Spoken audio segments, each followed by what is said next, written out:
A media interview or a live stream is not the time to be unprepared, off the cuff, or too cute by half. What is the Granholm plan to increase oil production in America? Oh my God, that is hilarious. Would that I had the magic wand on this. I don't know about oil prices, but I do know how to prevent and recover from that media blunder. Welcome to a podcast that uses current events and tested PR strategies for how to manage a crisis that builds an indestructible reputation. A confession. I love watching media death spirals. I do. It's not for the schadenfreude. Sometimes it is. If I'm being honest, one of the examples in this episode is a little bit of that because I feel that they deserve it. But my true nature is I'm looking for the lessons. In what ways can I prevent a media blunder from happening to someone else by watching a media blunder? Because after I watch it, I tap into my knowledge and my experience, and then I turn it around and try and find the lesson to deliver to listeners like you, members of my indestructible online community, my followers on social media, and also my clients. And I'm also, in addition, looking for ways to hone my perception skills in order to predict how people will respond to a crisis that they're in based on their past behavior, the human reaction. So while I'm fascinated by the reputational piece of it, I'm also fascinated by the human element of it as well. In this episode, we're going to listen to a few examples, well, more than a few examples. Thank you to my producer, Scott, for going through all these clips. I came across these media blunders over the past few weeks. And if you follow me on Twitter at Molly McPherson, you'll know probably a few of them that are coming ahead. So I'm going to share with you the mistakes they made and how I would recover if I were the PR handler. What is my indestructible PR recovery tip if I was hired by that person, and what you can learn to recover if it happens to you? Now, we started the episode with the clip of Energy Secretary Jennifer Granholm. Now, here's another confession that I have to make.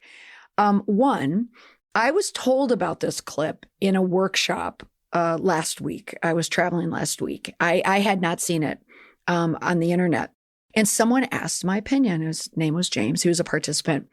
He wanted to know my thoughts on this interview, because it was a class on media response and media training. And I had no idea what he was talking about. Okay, fair enough. There's a million clips. But then when he said it was the energy secretary, my inner monologue said, who is the Secretary of Energy? I had no idea. And that is something I typically know. And I couldn't believe, how did I miss this? But maybe it's because everyone is so caught up in the election itself between Biden and Trump that you don't spend any time with the cabinet or, who he picked. And irony, I was working in a workshop for the energy industry. It was for utility, for electric utilities. So I had to Google it and then I had to watch it. So here's my response.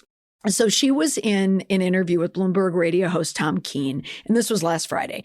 And he was asking her about oil production and increasing gas prices. Take a listen. In Sturgis, Michigan, it is $2.89 a gallon. I guess that's better than in California. What is the Granholm plan to increase oil production in America? Oh my God.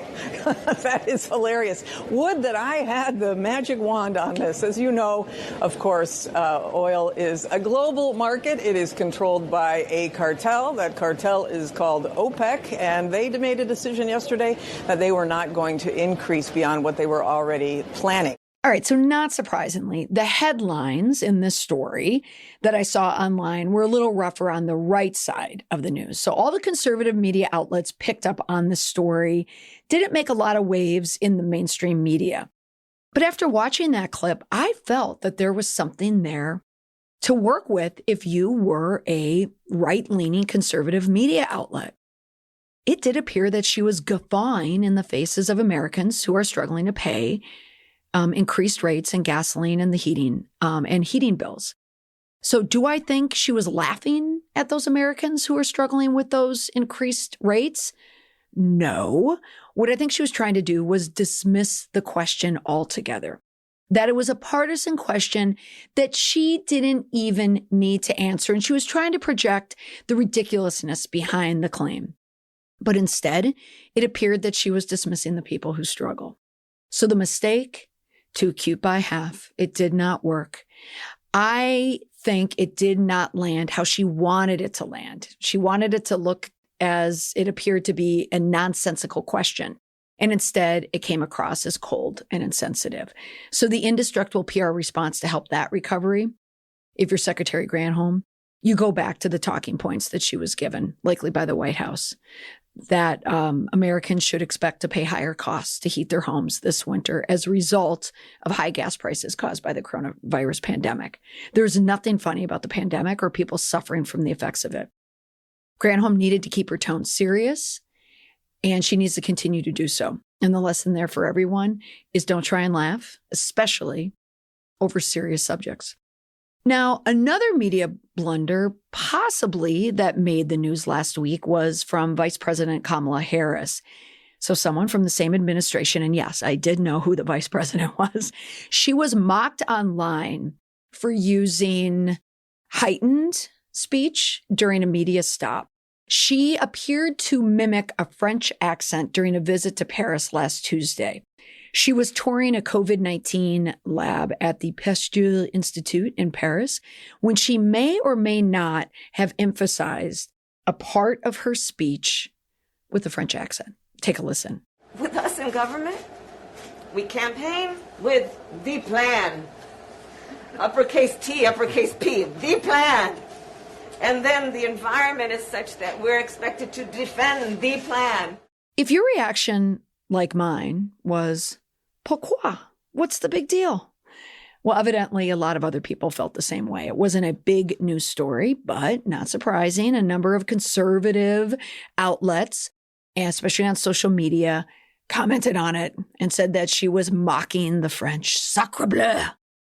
So by Wednesday, this video, went viral in those circles. And the question of her saying the or the, was it meant to be mimicry? My feeling, my nonpartisan take, because truly I'm an independent, I am nonpartisan. It's nothing. I feel that she was just emphasizing that word differently. I mean, look at what I just did. I'm reading a story about Paris, and I could not help but fall into a high school French accent. So instinctively, you just go there naturally. I don't even know that she was trying to do that. I think she was trying to emphasize something. And she just happened to be, in Paris. So when in Paris, c'est bon pour moi. It's fine with me. So what is the indestructible PR response to help the recovery if you're accused of something of that nature? You want to leave it. You don't need to make it worse and fuel the fire, but you want to end on a high note if you can. She's still on her tour there. So what she was saying in her subsequent media stops, one that was in when she was honoring the 2015 Paris terror attacks, the victims of the attack, she had this to say. In terms of what we believe will actually address, again, a topic of conversation, the topic of conversation on the main stage yesterday. Again, it was serious in tone. She was using that same inflection, but she was moving on. All right, next, we are going back to the well with a person who seems to just keep giving, Alec Baldwin. In episode 158, How to Respond Publicly to a Tragic Event of Your Own Doing, 10 Steps to Control the Narrative, I laid out the response, the immediate response that Alec Baldwin used in response to the death of the cinematographer on the film Rust, where he is not only the actor, but the producer. The cinematographer was killed. The assistant director was injured. And Alec Baldwin has a massive reputation problem on his hands.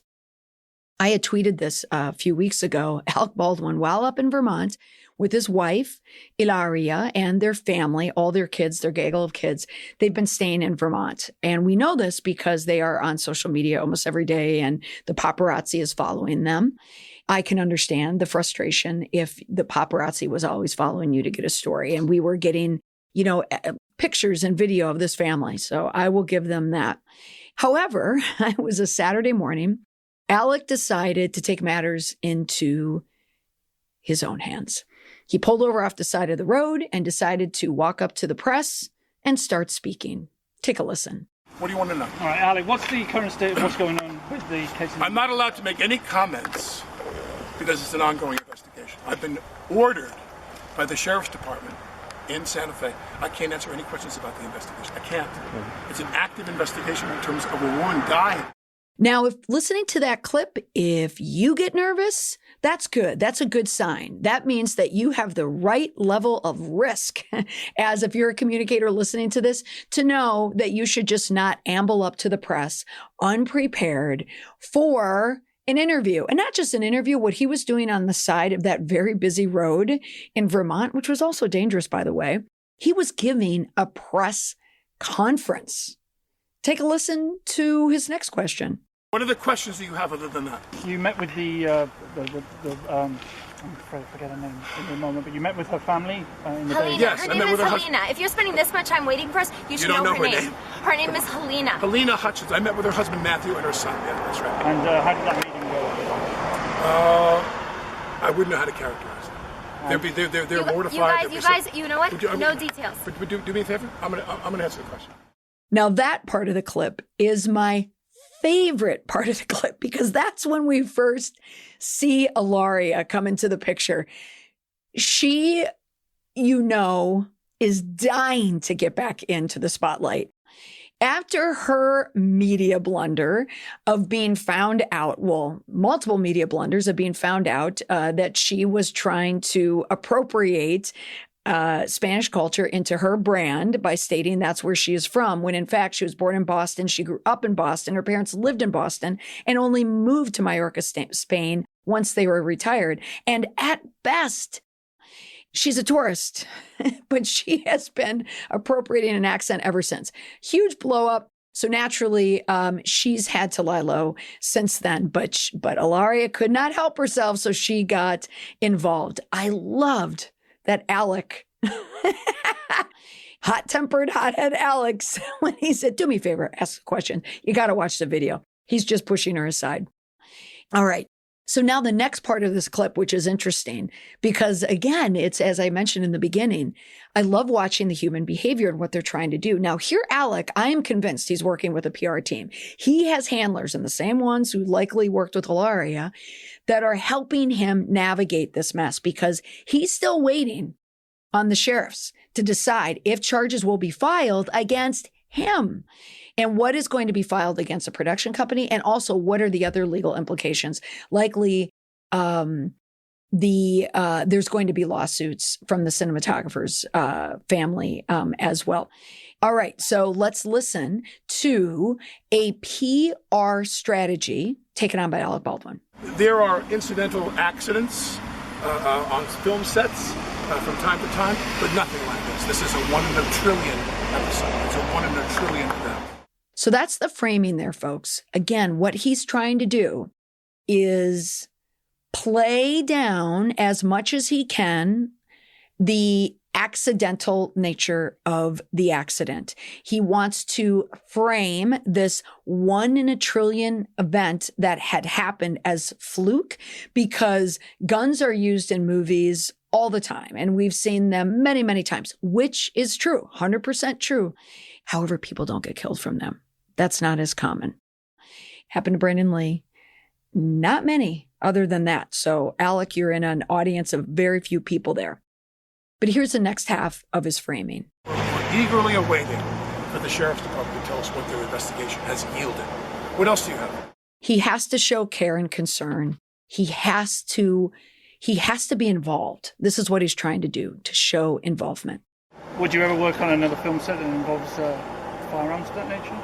I couldn't answer that question. I really don't have any, I have no sense of that at all. I do know that an ongoing effort to limit the use of firearms on film sets is something I'm extremely interested in. Yeah, where are you? But remember, something that I think is important, and that is, how many bullets have been fired in films and TV shows in the last 75 years? So that last question, again, would you ever work on another film set? I think the reporter there is grasping for more questions because he is shocked that Alec Baldwin got out of his car and started answering questions. And so that reporter was thrown a little off balance there and was trying to come up with as many questions as they could. And to Alec's credit, he's ready. But what is the indestructible PR response to help in the recovery of Alec Baldwin? And I'm going to throw his wife in there too. Shut your mouth. He needs to be quiet. He needs to stop speaking. He needs to keep out of the press. Granted, they're running around Vermont and chasing him around, but also they're putting themselves out there as well. They could easily go back to their home in Long Island where no one can come onto their property and no one would see them. So there's that. Ilaria also, she needs to put her phone down. She needs to stop posting to Instagram about how sad and the impact to her family and to Alec. And she also needs to shut her mouth. Something that someone said in the workshop that I had mentioned earlier, had said in this course, which I loved. You can't quote silence. Isn't that a great quote? Stop talking. All right, the next person who I want to mention, who is the person on this list that I am the most fascinated by, and that is Dave Hollis. You've heard me mention the Hollis family before, and the reason why I keep talking about them is because they're in the news. People know who they are, but they're still like real people. Like they're not handled by super expensive, well-tested PR handlers. They are doing the work on their own. And so their downfall that is happening has been a bounty of crisis PR lessons, because I had mentioned this in a subreddit because I'm following this intently. We are watching a crisis play out in the raw. And what I mean by that is we're watching people acting in real time with their real emotion. Now, Dave Hollis is the ex-husband of Rachel Hollis. They're both self-care influencers. They're all about the toxic positivity. His former wife, Rachel, started as a lifestyle blogger, and then she turned herself into a motivational speaker. And she wrote a book called Girl, Wash Your Face. It came out a number of years ago, wildly popular. And I learned this on Reddit, sold over 2 million copies. So it was a huge success.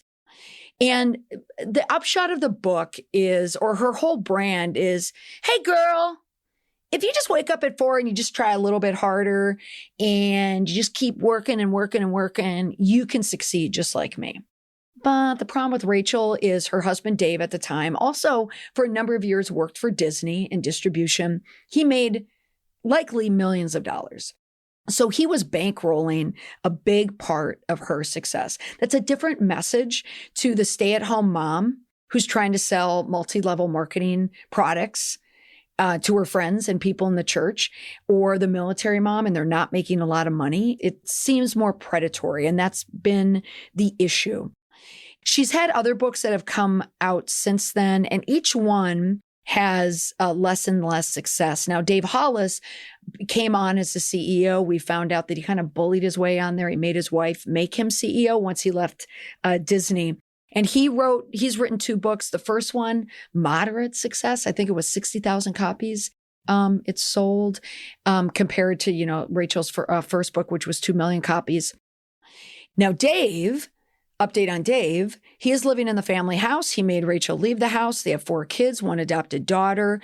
A little suspicious. We're not quite sure the timeline. Dave has picked up with his girlfriend, Heidi Powell, who's formerly married to Chris Powell. And the 2 of them were on an ABC television show called Extreme Weight Loss, I believe. They're both, fitness influencers.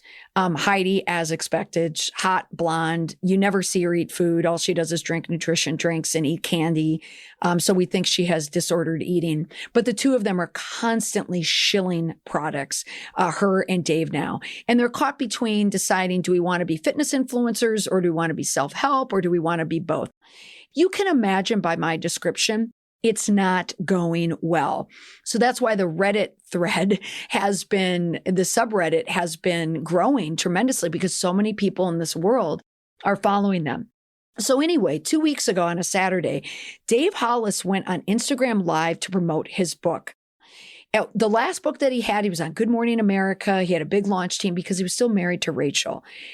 And that was all pulled for this book. So he had to scrape the whole book tour together. He and Heidi traveled around to a number of cities, maybe 5 cities, with a pop-up table and Instagram to promote these events. And by the time they got to the last stops, hardly anyone was there and they weren't even posting. It was kind of sad. But 2 weeks ago, Dave Hollis went live, an Instagram live stream.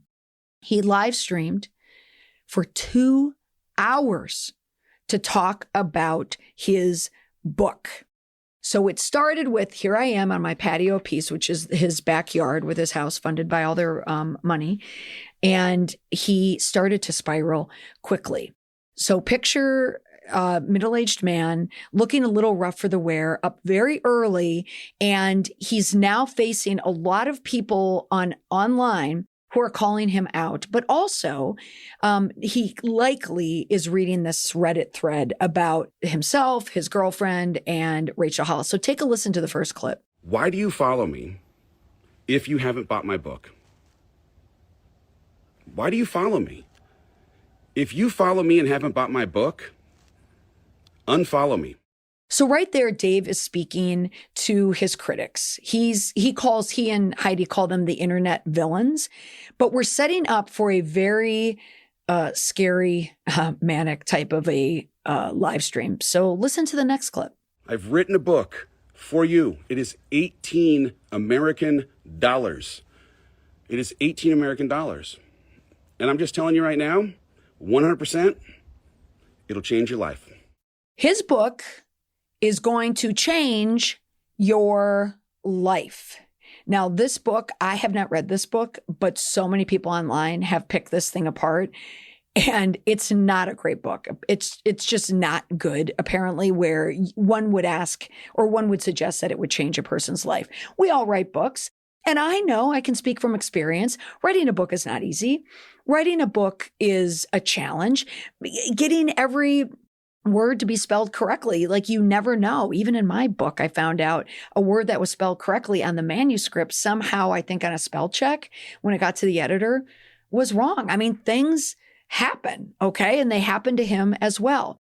But listen again to what he needs from his followers. It will change your life. Will it really change my life, Dave? Yes, it will change your life. I wrote this book. It's called Built Through Courage. It's $18. We're going to start a book club on Wednesday. You're all invited. But you know who I only want to show up? People that invested in themselves $18 worth. $18 worth. Because I am 100% certain I'm going to wake somebody up in the Hollis house. It's so quiet here. Please, Dave, don't yell. $18. Let's get back to peace for a second. $18. So at this point, when you still watch this and you continue to watch it, which is what I was doing, I was getting ready to go to my daughter's hockey game. So I had some time to watch this. And every time I put the phone down and I would pick it up again, he was still on. So you can see this is the making of a PR crisis. So one more clip. I may, in fact, have gotten up just a tiny bit early. My mouth is just a tiny bit dry right now, so you might be hearing my tongue sticking to the roof of my mouth. It's because I'm fired up. Why are you fired up, Dave? It's Saturday morning. You're wearing American flag socks. We know that American flag socks make you happy. And you're on your patio of peace. I thought that your patio of peace is where you conjured peace. Is it unaudible? Darn right it's unaudible. I read it, and I read it in a tone that is far calmer than the one that I am trying to encourage you to buy right now. Dave, you're talking about peace, aren't you? No, I'm talking about buying my book. Okay, now imagine that going on for another hour and 50 minutes. I kid you not. What it spiraled into is his kids came out, his young kids. He has a 5-year-old daughter, and she wanted pancakes. And he told her. He told her to get a life. He was getting very frustrated with her. His son came out as well. It was, as I mentioned in the beginning, it was a PR crisis in the raw. You were seeing something happen in real time. And the lesson there is not just the response, but what is going on in Dave Hollis's head before this happened. Now, I happen to know just from following this couple, the two of them are incredibly self-involved. They are incredibly filled with extreme admiration for themselves. Some may call that narcissism. Some may call it just being selfish. Some may call it being, too hot to trot. Whatever it is, they believe their own hype. And a lot of people, and a lot of women especially, who've invested thousands of dollars in this couple, they're starting to speak up and they're starting to speak out. This is what happens in social media. The hand that feeds you is the hand that bites you. They found their fame at a time when the internet was a little more of the Wild West and you could become a mega influencer a lot easier then than you can today. The algorithms just aren't in your favor unless you are buying ads or you're throwing a lot of money at your business. But they were able to do it a lot easier because of one viral post from Rachel Hollis about her stretch marks in a bikini, which she called her stripes that she earned. That went viral, then they went viral. But what's happening now is you're seeing this arrogance play out in real time. So whether you're an influencer like a Dave Hollis, who some of you may not have even heard of, but this type of behavior is everywhere. It is in politics. It is in business. It's in government. I mean, look at Governor Cuomo, who is back in the news right now. And I read this morning, the day that I'm recording this, that it has been reported, allegedly, that he was caught making out with his senior aide, Melissa DeRosa, who also had to resign. So it turns out he abused his power to his aide, who abused her power to the people in the state of New York. See, that's how it works. Look for the behavior. So Dave Hollis, I feel, the Hollis brand, it's over. It's finished. Definitely is finished. That's my prediction. They may meddle around in the world of, hey, click this link and hit the code Dave for 10% off this beef stick or this tooth whitener. But they're not coming back to the same level ever again.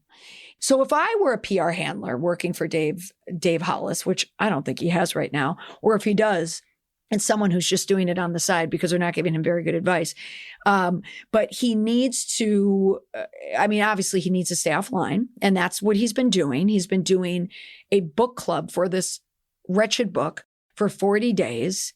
The nod, of course, to Christianity. Ugh. People who use the Christianity to be a self-help influencer to make money off the backs of people. It makes me sick, but I think this whole online marketing industry is changing. But he followed that advice where he's not online as much, berating his kids and spending time with the girlfriend. But what Dave Hollis needs to do is he needs to find a new line of work. I mean, seriously. One, he needs to get help. He needs to get therapy. But then from a PR perspective, he needs to find his next step. He needs to go to another area that he appears less arrogant and less selfish. All right, next, last one is from Andrew Ray. I have to admit, I was not familiar with this guy until I noticed it online, and now I'm following him. So this one, spoiler alert, this didn't really hurt this guy. But he was on the Today Show. He's a YouTube, Instagram influencer around cooking. So he has a channel called the Babish Culinary Universe.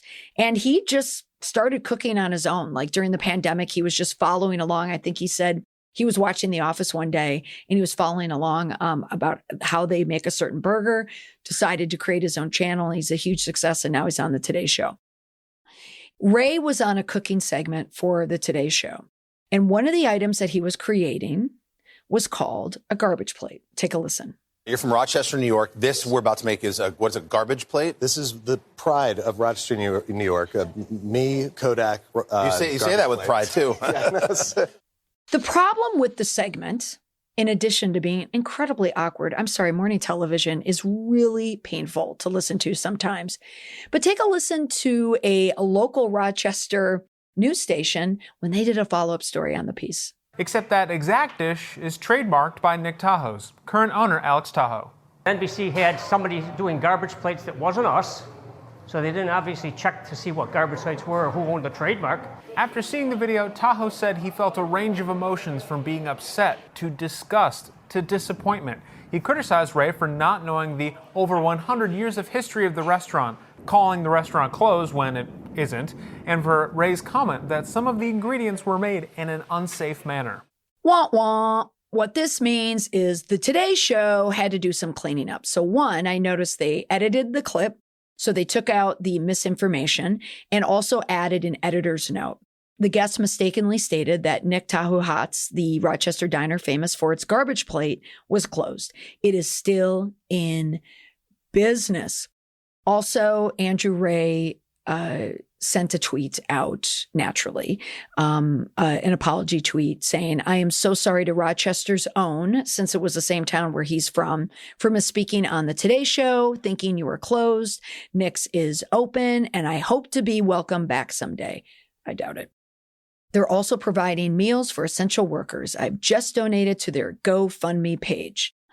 And this was after a response where the restaurant went on Twitter as well. So 2 indestructible PR moves by the restaurant owner, but also Andrew Ray. So the indestructible tip here is get your facts straight. If you are going to go on a show and you are going to talk about an item or a service, or even if you're writing, you need to watch for plagiarism. You need to watch if you are flat out stealing someone else's content or garbage plate. So make sure that your work is your own. All right. Every single episode, I always follow up with an indestructible tip.